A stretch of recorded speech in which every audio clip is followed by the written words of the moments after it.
So hey guys, this is Rohit and you are watching being actual channel. और आज का topic है total year gaps allowed. कितने year gaps allow करते हैं कोई भी ऑर्गेनाइजेशन? मोस्टली डिफरेंट ऑर्गेनाइजेशन का डिफरेंट रूल्स होता है। तो CTS 2 ईयर्स गैप अलाउ करता है। अगर आपका मैक्स 2 ईयर गैप है तो आप उस केस में ज्वाइन कर सकते हैं CTS।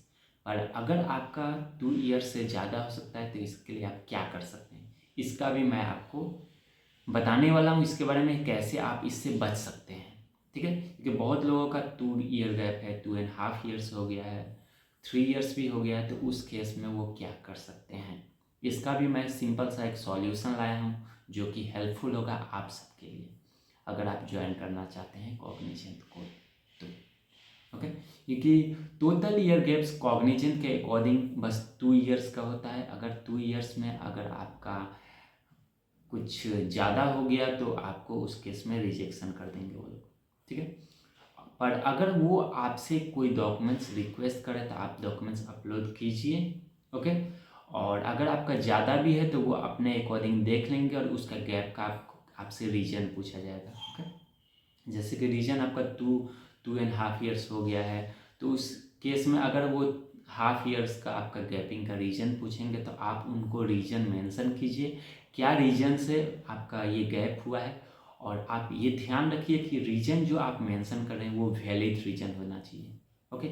आप कुछ भी मेंशन नहीं कर सकते हो कि I was just looking for job, या फिर मैं घर पे था, या फिर I was just doing some online courses, okay?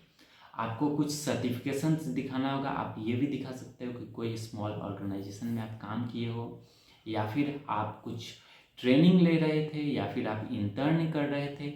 कुछ अच्छा आप रीजन दिखा सकते हो, या फिर आप चाहो तो एक मेडिकल रीजन भी दिखा सकते हो। तो डिफरेंट रीजन्स आपके पास हो सकता है, पर आप जो भी रीजन्स होगा आपका वो वैलिड रीजन उनको दिखाइए। उस केस में वो आपका डॉक्यूमेंट्स को कंसीडर कर देंगे।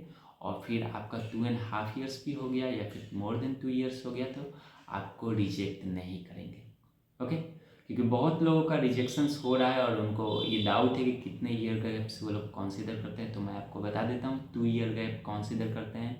पर 2.5 ईयर्स अगर हो जाता है तो उस केस में भी आपका रिजेक्शन नहीं होगा अगर आपके पास कुछ डॉक्यूमेंट्स है, वैलिड रीजन है, और अगर उसके बारे में वो डॉक्यूमेंट्स में या फिर उस आपसे रीजन पूछ रहे हैं कि क्यों आपका ये डिले हुआ है, या फिर आप इस टाइम से इस गैप्स पे आप क्या कर रहे थे, तो उस रीजन में आप बता सकते हैं उनको कि मैं ये कर रहा था, और आप वैलिड रीजन बताइए, ओके? कुछ अच्छा बताइए, तो आपका रिजेक्शन नहीं होगा। वो आपके ऑनबोर्डिंग का प्रोसेस स्टार्ट कर देंगे, फिर आप ऑनबोर्ड हो जाएंगे, ओके? तो आपको समझ में आ गया होगा कैसे आप ये सबसे बच सकते हैं।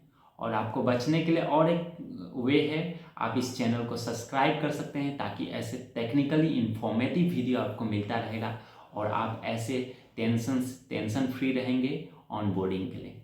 तो इस चैनल को सब्सक्राइब कीजिए, अपने दोस्तों के साथ शेयर कर सकते हैं, और अगर चाहे तो लाइक कर सकते हैं, क्योंकि लाइक करेंगे तो मुझे भी एक स्ट्रेंथ मिलेगा आप सबके लिए ऐसे टेक्निकली वीडियो लाने के लिए। तो मिलते हैं अगले वीडियो में।